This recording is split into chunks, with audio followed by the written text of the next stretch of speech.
Hey everybody, my name is Vikram, and I'm one of the co-founders at Superform and a contributor at the 4626 Alliance.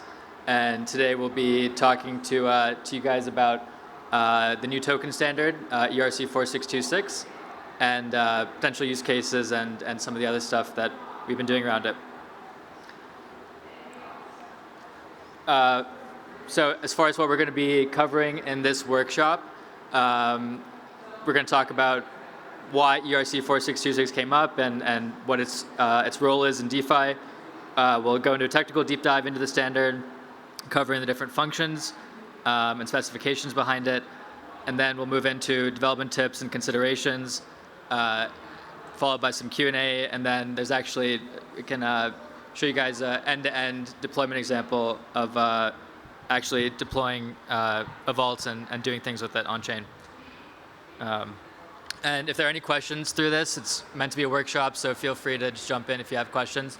The Q&A there is just to have a designated time for it, but anytime you guys want to jump in.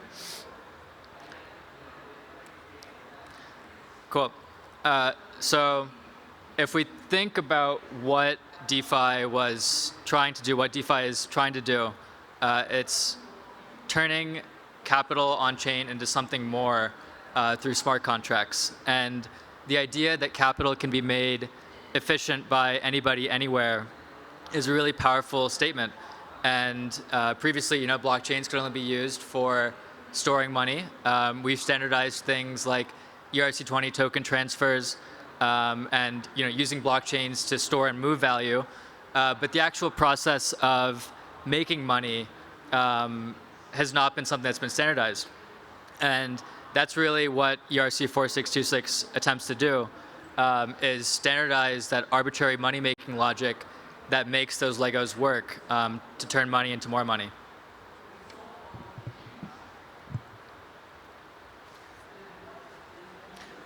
So a little bit of history with why ERC-4626 came up in the context of DeFi. If we think back, DeFi summer days, DeFi TVL sitting, just under a couple $1 billion, had this massive spike over the next year and a half. And in the beginning of 2022, we were sitting in a time where there were different yield implementations on 20 different chains. Liquidity was extremely fragmented, and there wasn't really any way that people saw forward for kind of tying all this stuff together. So together, some of the founders of Yearn and Fei and some of the other leading DeFi protocols at the time proposed EIP-4626. And in March of 2022, ERC-4626 was finalized and caused that massive dump in DeFi TVL. And over the next 2 years, we've been building 4626 vaults. There have been over 2,000 plus vaults deployed and over $2.5 billion in native TVL in those vaults, with much more addressable through wrapper contracts. And firmly believe that what we're seeing now is really the advance of a standardized DeFi, and that'll take applications to much higher heights than they did last cycle. That's really exciting. So going back to what I said earlier on 4626 standardizing DeFi's core behavior, this is really the power of what the standard provides. And it's that it turns this arbitrary money-making logic, which could be anything. It could be a yield aggregator, a lender, a lending strategy, any automated LP strategy, liquid staking. It turns that into a vault contract that standardizes how money goes into the vault and how money leaves the vault.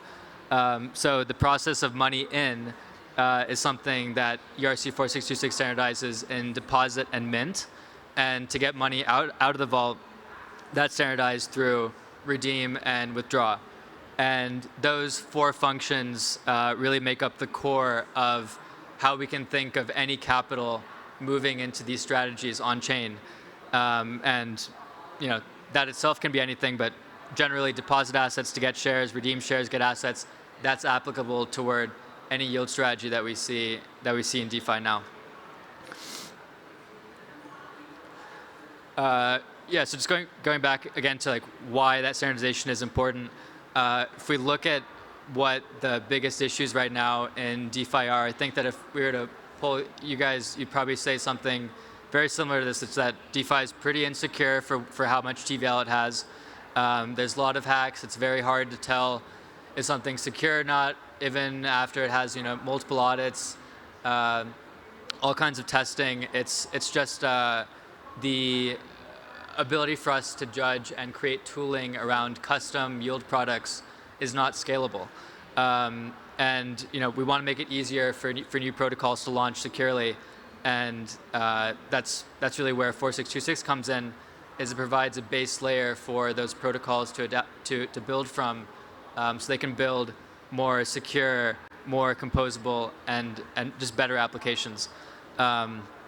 On the composability side, you guys have all seen this. It's where custom adapters are being built everywhere in DeFi, and that becomes kind of a closed source thing. But 4626 allows all that work to be done in the open, and that's really powerful.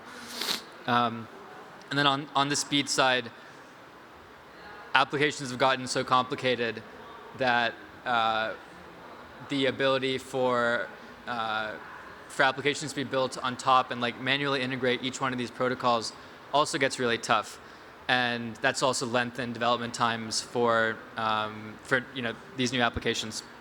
So 4626 is really that building block, so that developers can focus on what makes DeFi DeFi, and that's making money. And if your strategy can make money, that's fantastic, and it'll be more secure on top of a standard like ERC-4626. And hopefully that focus can give more time toward actually building what matters. And the last thing there is standards have historically in crypto always been how we really get to the next level of mass adoption, whether it's ERC-20s or ERC-721. That's how each of those kind of caught wind in its own right. And I think that 4626 can enable safer and more permissionless applications to be built on top. So again, it's just about building on top and building forward rather than sideways, and that's why standardization here is a big deal. Cool. So just jumping into a little bit more about how 4626 works. Had mentioned this diagram here of money goes in through deposit and mint, and then money comes out through redeem and withdraw. We'll be breaking this up into 3 sections: getting money in, getting money out, and then other important functions that are useful for other vault functions. So getting money into vaults. This is a process essentially of exchanging underlying assets for the vaults for vault shares.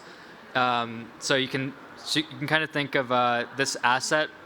To get money into vaults, you start with assets, and each individual vault will have one particular asset. So a vault could have, for example, USDC as the underlying. A vault, when it implements deposit, would be, we call that, it's more of like a market order. So a user will deposit those USDC assets to get shares. And on the other side, you have, I'm not sure if you guys can see my cursor if I move around. Can you? Okay, cool. I'll start using this. And then on the other side, you have limit orders, which is like mint. And that is effectively saying that, hey, I have these assets, and I'm looking to get a determined amount of shares. So that's why this can be thought of as a market order, because it's just get me however many shares, versus mint is I only want 100 shares. I'm willing to pay whatever assets it is to get that.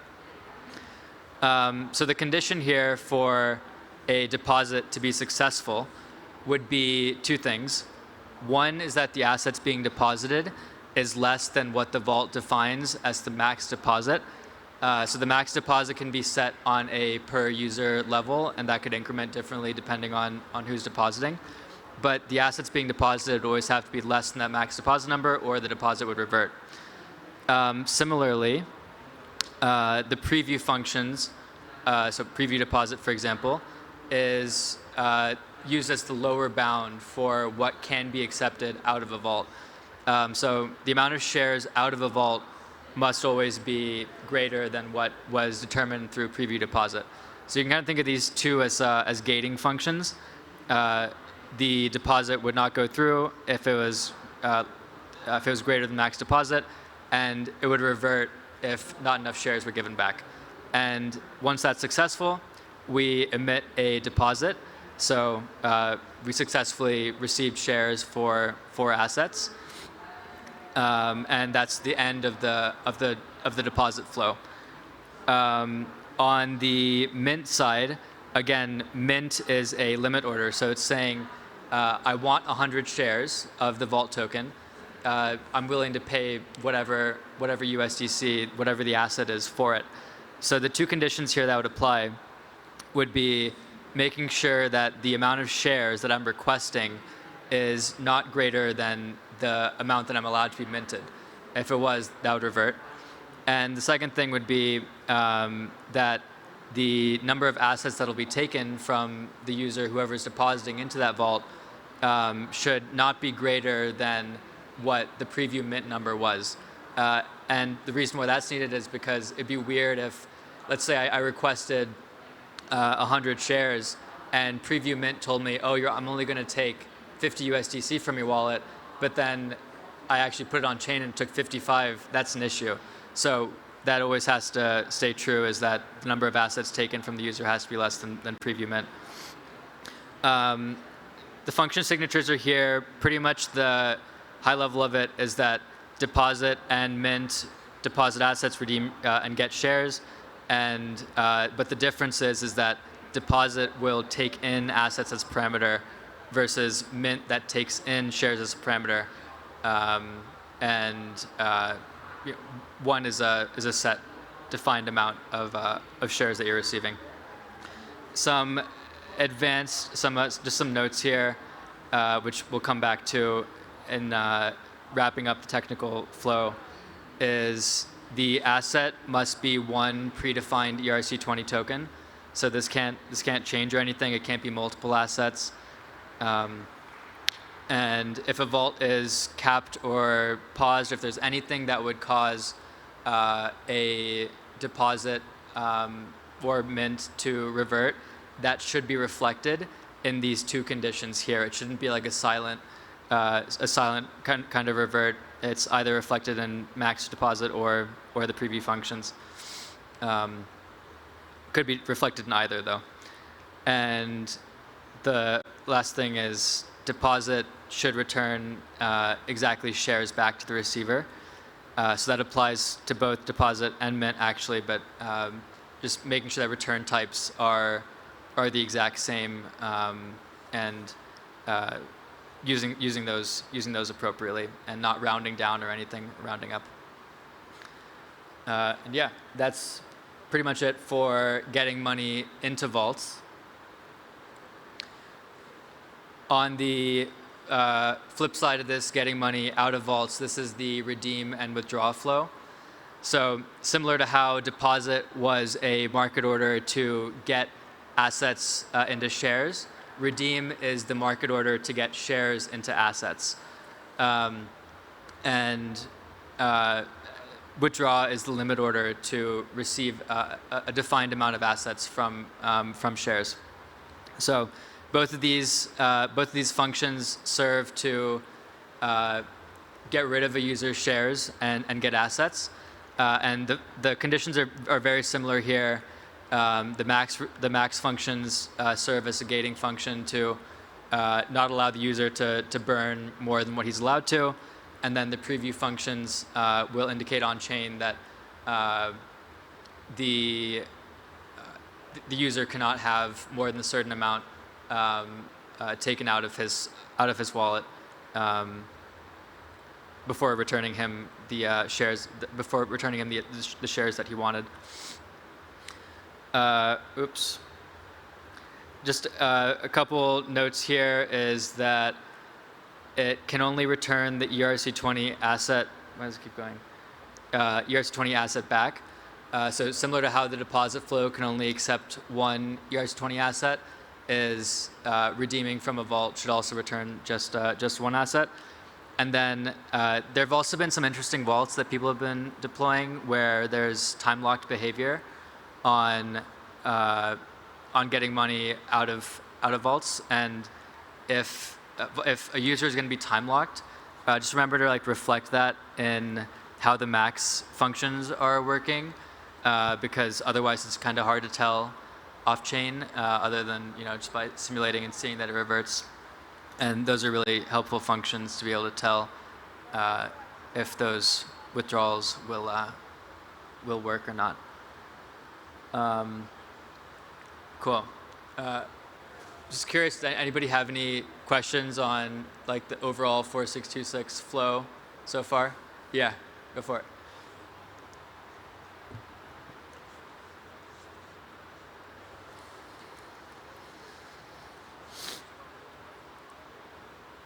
Yeah, just on the withdrawal side. So nowadays, more and more transactions are non-atomic. So if you want to sell an asset on a DEX, maybe there's some delay, and this is to prevent from MEV value extraction. So how does 4626? It obviously handles atomic withdrawals, but let's say you need to do some swaps and it doesn't settle immediately. How do people kind of handle that with 4626? Yeah, that's a great question. So there are no execution guarantees directly built into 4626.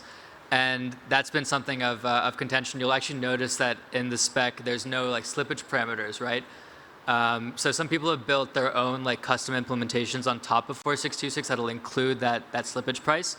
But our recommendation actually is to only interact with 4626 vaults through a router contract, which would actually implement that execution logic for you, where you could actually say, hey, don't withdraw from this vault if it's going to result me in like 2 USDC when I should have gotten 10. And that's it's not being solved uniformly on a vault level, which is why I think there's like a security abstraction level on top of that. But yeah, that's a great question, and there has been some good work by the Arun team, for example, in like actually protecting those swaps that can be made on a vault level. But generally, like the idea of slippage should be solved through another contract. So.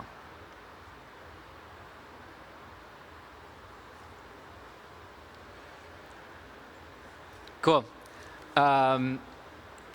So moving on to some of the other useful functions in 4626. Mostly these were built for general vault statistics and typical sort of information that you'd be seeing on a vault through a normal front end.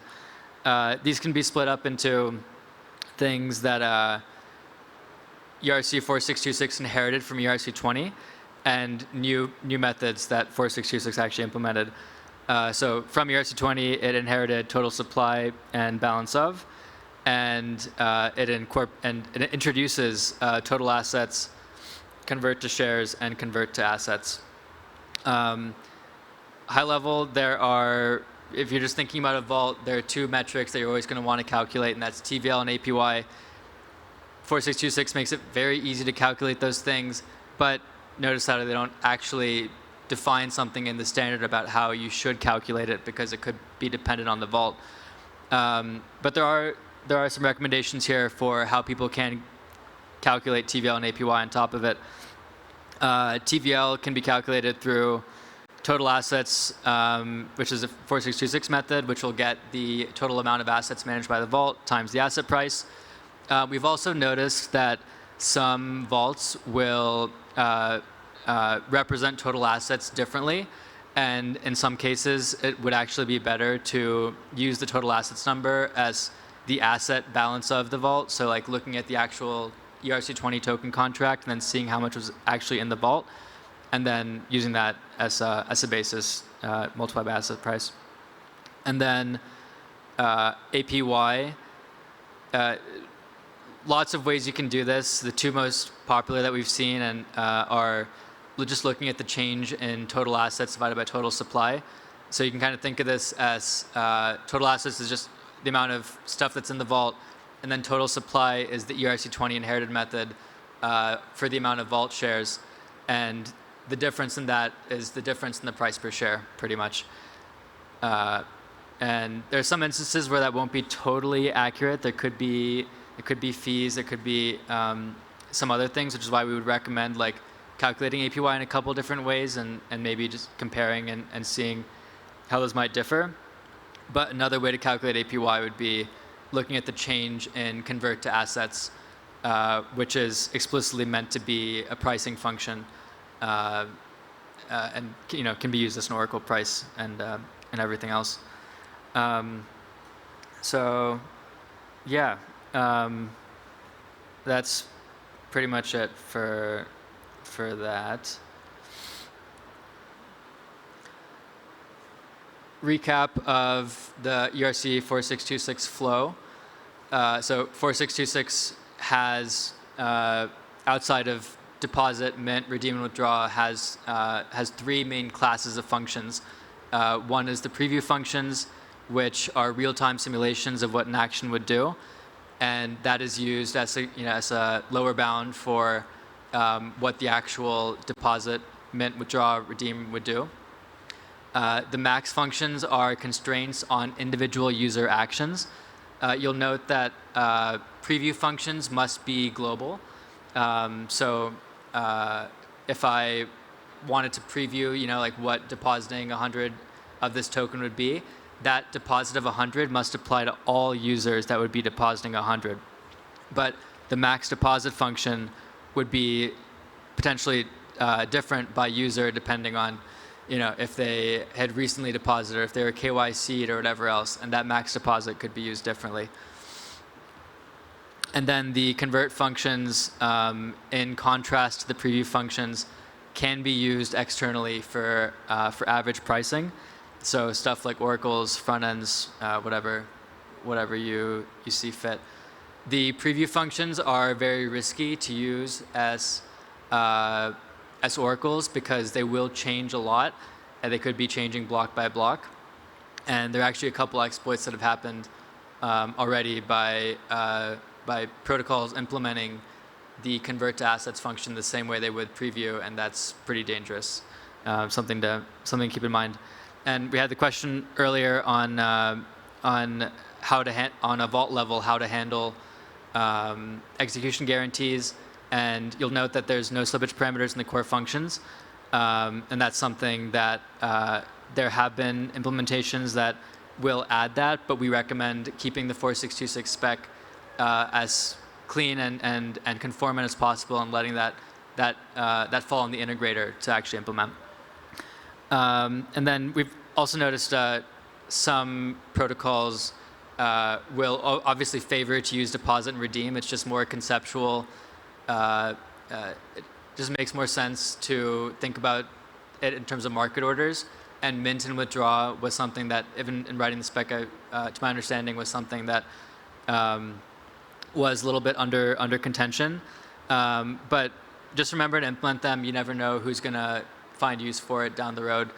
And yeah, the spec has it in there, so never hurts to follow it. Yep.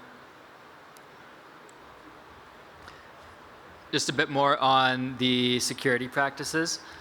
Already mentioned the stuff about the convert functions, but if you guys are curious to look at it, was an interesting exploit on Cream. I think it was maybe end of like 2022, where one of their ETH markets was exploited due to something very similar to this.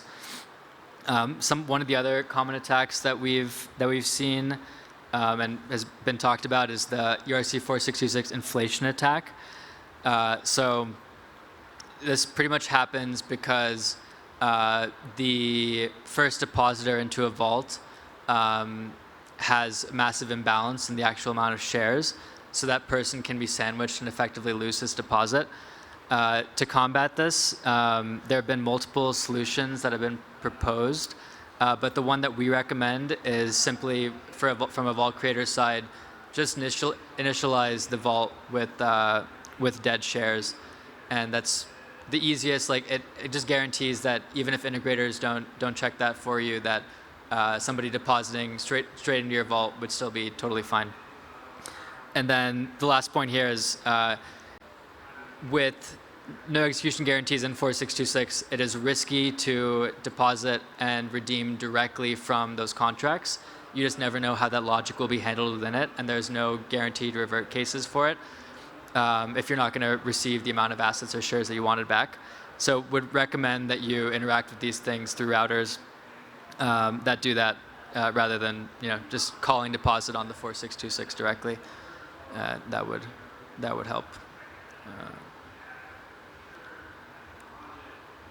Cool. Just some tips in developing vaults. The old-fashioned way is you can write your own from scratch, give it a shot. Or there are a bunch of new ways to permissionlessly deploy 4626 strategies. And there are a lot of tokenized strategy bros out there that are more than willing to provide tooling and resources to make your vault and strategy totally conformant and safe. Some of the ones up here that have listed are Urine v3, MorphoBlue, Vaultcraft, and Euler VC. Actually, I heard that Euler was just here and leaked a bit of alpha on EVC. So we'll have to go back and see what they talked about there. But pretty much these four things are ways that you can permissionlessly deploy new vault strategies right now. And toolkits make it pretty simple for anyone to launch their own strategy and get it to market if you'd so like. Urine v3 is just focused on the actual the strategies themselves. MorphoBlue on new lending markets. Vaultcraft can be used with any 4626 on a bunch of different chains. Would definitely check them out, and been building lots of cool stuff across the board. So if you decide to do it though, there are some tools to help you develop vaults safely from scratch. Linked a couple resources. OpenZeppelin's 4626 implementation is probably the most up-to-date. It covers a bunch of stuff on the inflation attack, just generally just new commentary around how to handle some of the edge cases around things that we've been seeing in vaults, and they've been doing a great job keeping that up to date. And then some other tools that we've found super helpful are ERCX's online tester. So that's made by the guys over at Runtime Verification, and you can run any deployed vault through it, and also run your smart contract code just by copy pasting it in to their IDE and just run conformance checks against it. And Trail of Bits and A16Z also have great fuzzing tools available for people, and we'll check that out. And there are also resources to help you guys do this, and we'll just reach out to the 4626 Alliance, and there's a group of people who would love to answer your questions and get you going.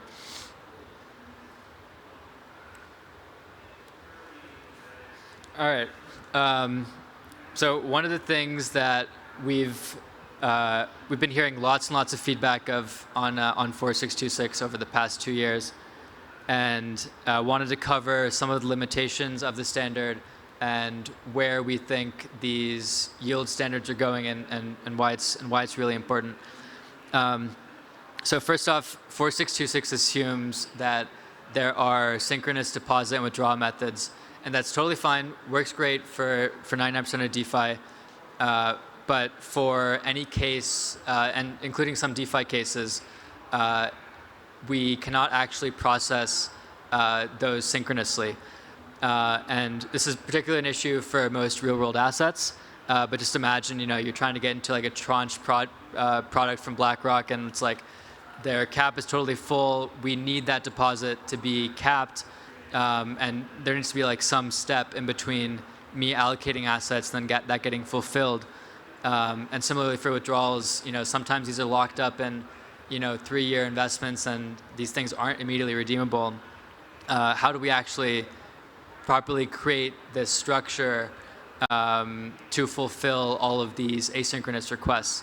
And that's why we've wrote a EIP 7540, which is an extension for 4626, which supports exactly that. Pretty much TLDR of it is that it introduces a request to both the deposit and the withdrawal step, and that can then be fulfilled by the vault operator. And hopefully, that kind of stuff will help bring more yield on chain that historically has never really been able to be DeFi, because DeFi is just way too open and composable for them. And then the other thing is on what asset is. So asset is obviously the underlying token that the vault accepts, and that's what it deals in. Lots of interesting things around how to support multi-token pools, double-sided LP, for example. And generally, we've gotten a lot of feedback that ERC-4626 strictly enforcing only a singular asset has led to some weird, funky implementations that we don't want happening. So there's this EIP out there, 7575, which extends this for multiple assets. In the meantime, though, until these are finalized, if you have multiple underlyings, it is totally reasonable for you to still create a 4626 for token A and token B separately, and then just have that be managed like through a swap, and then get the LP token, for example, and then deposit. And then last one is the asset must also be an ERC-20 token. There, obviously, we have a bunch of different staked ETH vaults. Some of them are native ETH vaults. Some of them are staked ETH vaults, whatever it might be. But definitely want to provide vault support for native ETH and other EVM assets. So 7535 extends that for native ETH. By the way, all of these are still in review, and we'd love to hear if you guys have been building vaults that encountered issues doing directly on 4626. You're just curious about how one of these works. Forums there, here to answer any questions, and goal is just make those as comprehensive for those new use cases as possible. So feedback is always great when it's in the review stage. And then the last thing here, which I just kind of included last minute, was a lot of protocols will want to offer their own protocol token rewards, and just tokens that aren't necessarily the underlying asset, which is great. That's DeFi. But the way that 4626 works right now is that to return those non-asset tokens back to the user, it would either have to be compounded into the asset, so you'd have to sell your protocol's tokens into the asset, not good, or you could distribute and airdrop it separately to users, which is mostly what protocols have been doing. And that's great, but when it happens, unstandardized, obviously there's room for improvement, and that'd be another cool area to standardize. And if anyone's interested or has been dealing with reward tokens like that, would love to hear it.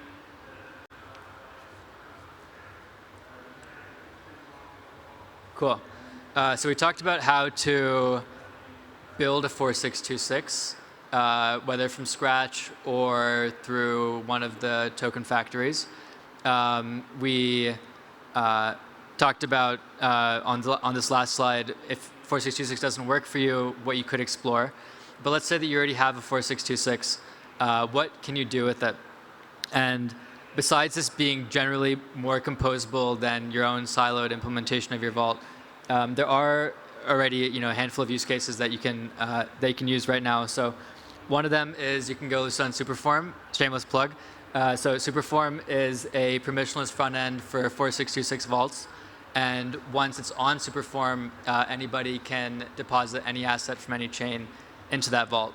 So you can kind of think of it as a distribution platform for your vaults. And once you have a smart contract address, all you need to do is put it on there, and you don't have to build a front end or anything else for it. People can find and deposit and do everything with your vault just from that.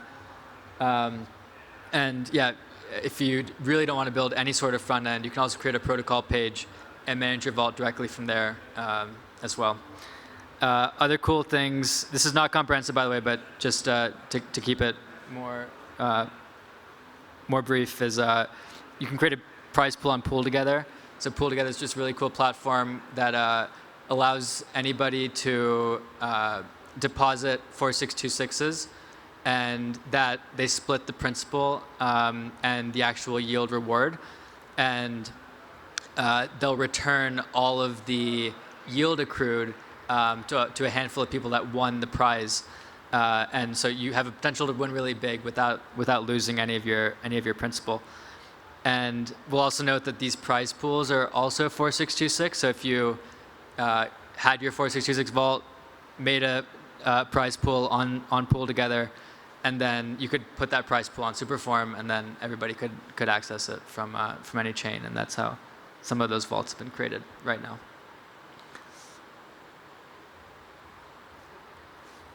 Cool. Yeah, that's pretty much it I had before the actual workshop demo stuff, but wanted to open it up for any Q&A before we got to that, and see if there are any things on what I just said that could use any clarifications.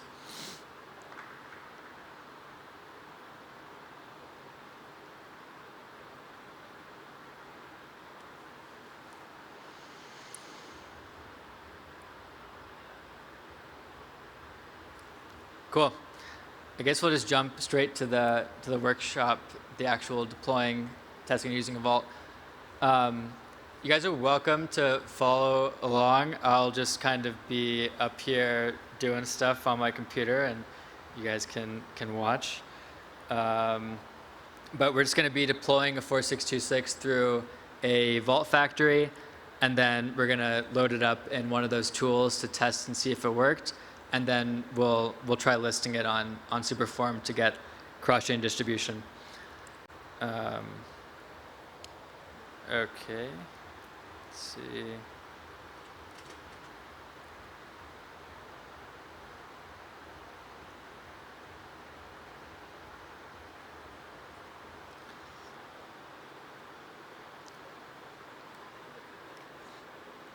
It's kind of, all right.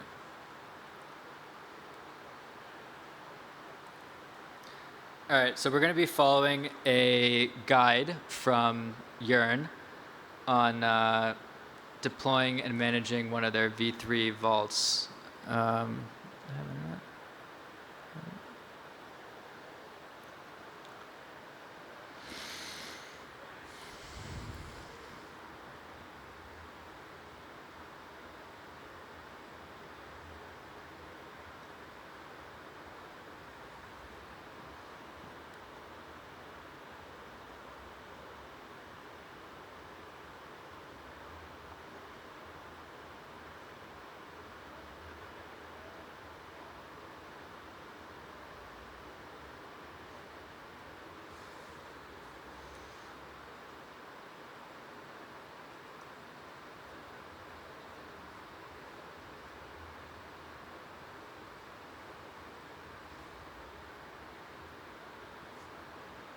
Huh.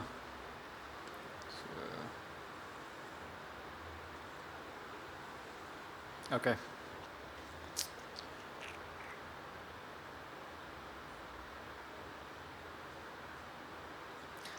All right. So the beauty of how a lot of these DeFi protocols are set up their 4626 factories is that they've deployed these on chains that they're on, and you can simply go to their factory and assuming you're not going to be adding any additional strategy logic or anything on top of it, you could go directly to their factory and just create a vault yourself. So it'll just be, for the sake of this demo, just going directly to Yearn's vault factory. So this is Yearn's vault factory on Polygon. See, they've created a couple through this already. Go to, all right, function.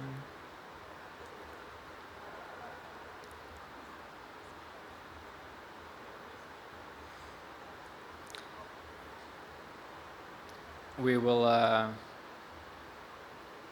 make this a USDC. Actually, let's make it a DAI vault.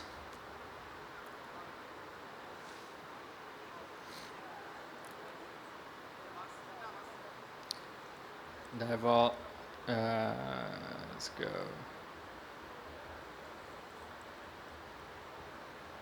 Over.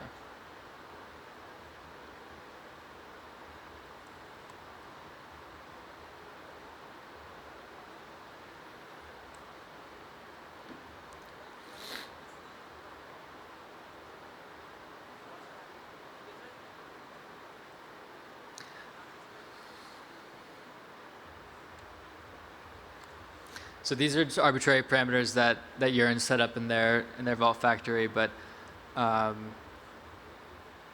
can just look at their docs for more on this. But pretty much, if you want to add stuff to these vaults over time, you're going to have to do them through some of these addresses that you set up here. They manage the strategy. So we'll go ahead and make that vault. And whatever this index is.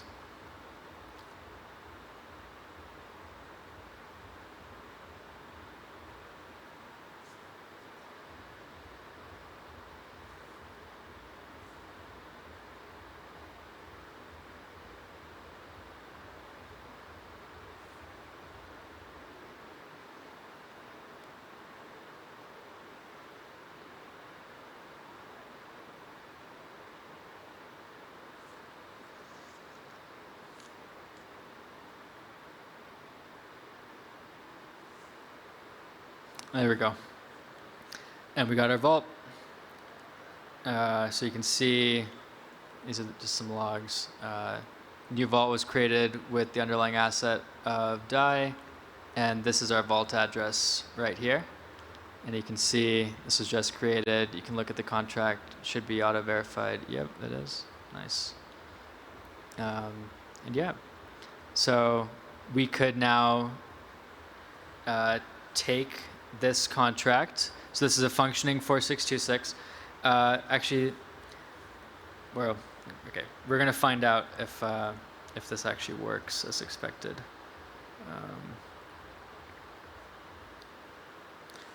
I think because it's a Viper vault, it might take a little time for this to run. But let's see.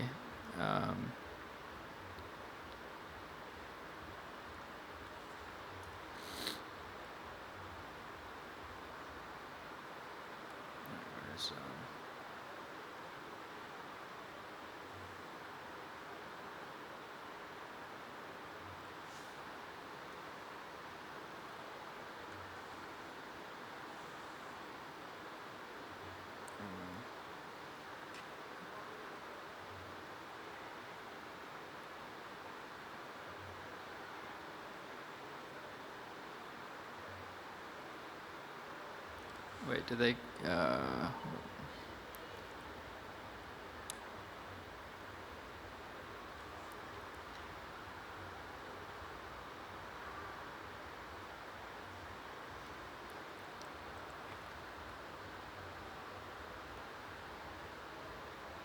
There we go.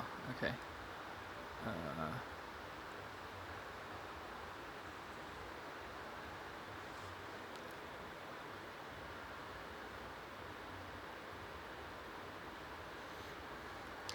So you can run ERC-4626 contracts through this tool, and it'll tell you just generally if it's conformant or not, anything you should be aware of when interacting with it. You can also use this tool for ERC-20s. Oops. For ERC-20s and 721s too. Could be helpful if you guys are swapping on Uniswap or something else. You just want to see something safe or not. Wait for that. No.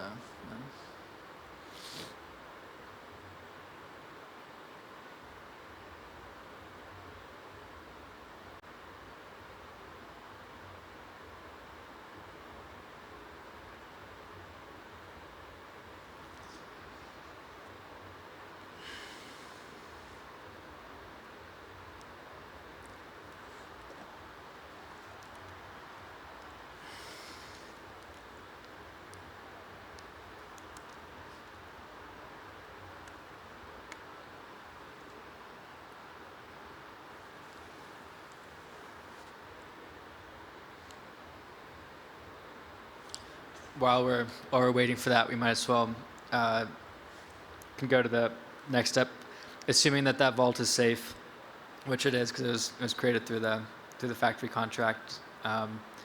What you could also do with your 4626 is go over to Superform, and these are all 4626 vaults that have been added, and users can deposit from any asset and any chain into those vaults. Anybody can also permissionlessly add vaults to Superform, allowing for that instant cross-chain distribution. And here's an example. So you just go here. It's a Viper vault, so we actually wouldn't be able to run vault checks, but you can just go ahead and add it like you would any other vault. Go here.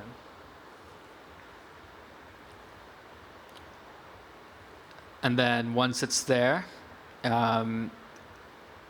shows up with that was a Urine vault. So we'd actually need Urine to approve and have that show up in their protocol page. But if they were to, and if anyone from Urine is here and wanted to do that, they can right now. But I assume they're not.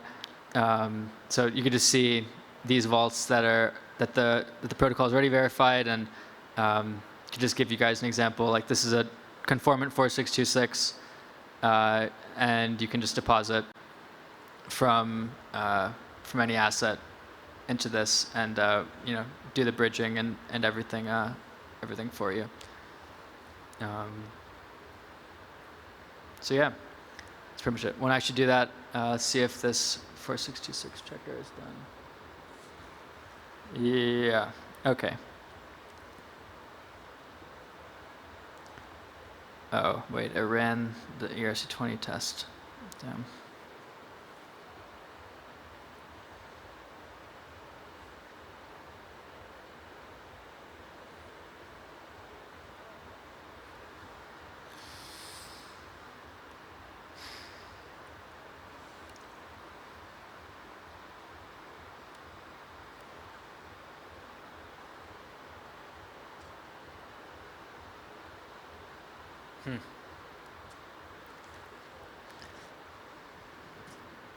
Well, you can't run them for everything, I guess. But if you guys try it out for more vaults, it should give you useful results. I'll give you an example of a token that did work. So this is a exactly one of Exactly's new vaults, and you can see where is this? What's going on?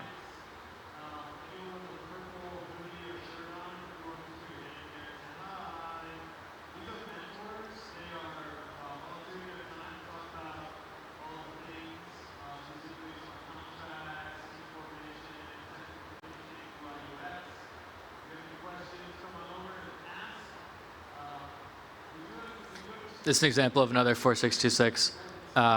This is actually the Puff ETH vault, it's a staked ETH vault, and tool will tell you, ABI specifications, anything else you should be aware of in integrating it, but especially from a developer standpoint, before you actually would deploy the contract, it'll tell you if there's anything that you're missing. Run fuzz tests through Echidna, Foundry, all that good stuff. And yeah, just generally very helpful tool. And that's pretty much it. There are a lot of different ways for you guys to deploy 4626 vaults. Just some of them are Morpho, Urine, Vaultcraft, and yeah, if, for the brave-hearted, could build yours from scratch, but would definitely say that if you want to spend time actually building strategies, don't do it from scratch. Just use one of the out-of-the-box solutions out there right now, and you'll be good to go. Cool. That's it. Thanks for listening, guys. And any questions, happy to answer them, and I'll be around after too if want to answer. So, thanks.